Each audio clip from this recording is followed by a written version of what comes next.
Hey team, this is George. Welcome to week 3. It seems incredible to me that we are there. So you should have all the feedback from week 1. I'll be giving you feedback today and tomorrow for week 2. And this week we're going to jump into our discussion, diagnosing autism. It's an excellent discussion. One of my own children was diagnosed with autism many, many years ago. And what's interesting is autism is such a wide spectrum. You can be high functioning, lower functioning, but the key is how we talk about people who were diagnosed with autism. So the APA is actually pretty strong about how we talk about people in general, but you don't want to say, the kid who has autism or the autistic kid because the issue does not define who that child is. So it's very important to remember that. So, you know, uh, Johnny, who was diagnosed with autism, so they were diagnosed with something. It's not a part of them. It doesn't make up who they are. Is it a piece of who they are? Absolutely, it is. But it does not define the whole picture. And the APA, the language we're using in there, is trying to move away from that.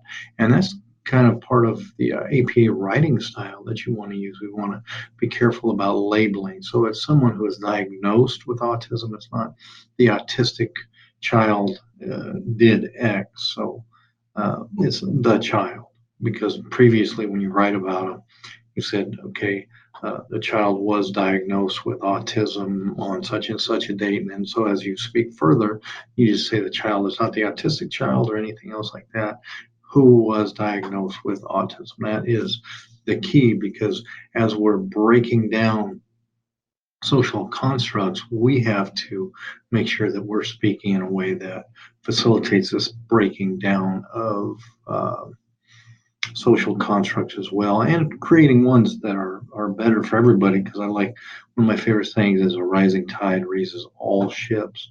So we need to be that tide, not the ship on the water. We need to be the tide that raises all ships. So that's just kind of my thoughts with that. And then we have our reflection this week. I was actually very happy with the reflections that you've been writing so far, simply for the fact that you're writing showing me that you're taking time to internalize all of this content and to give it context because the content is good, but we have to give it the context and the meaning within ourselves in order for it to do anything. So that's the critical piece. And so I appreciate the way you've been taking the time to really do that. And it shows in the writing. So well done for that. I'll be giving more comments back on your papers today and tomorrow as well. And then our signature assignment, the annotated bibliography. The It's going to be due Monday. So all we have to do today or through that time is you're going to select your sources and you're going to create the annotated bibliography. This is such a fantastic example from Purdue Owl. There's nothing I can give you that works any better than this. So we're just going to kind of go over this again. I've gone over it before, but let's go over it again because you can't go over this stuff enough. So our annotated bibliography, you're going to put a title page on it.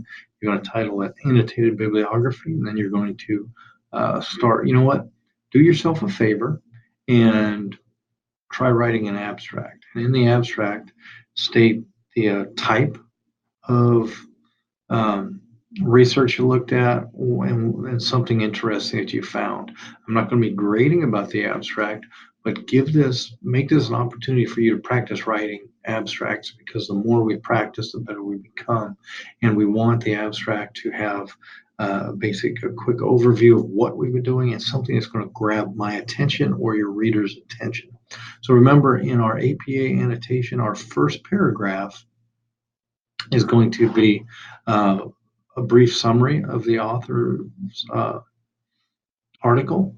And then the second paragraph right here points out the project's strengths and evaluates the methods. So look at the strength right there and then evaluate the methods. You can go to the methods section or you could just read the um, introduction, the abstract, because remember the abstract is sometimes the only thing that people read. They're going to read that abstract. If it doesn't contain what they want or what they think they want, they're going to move right on. So we need to make sure that our abstracts are well written so the right people. So if they need the information within our article, they will read it. And one thing about these articles, do you have to read the entire article? I think you would end up with a headache if you read all the articles.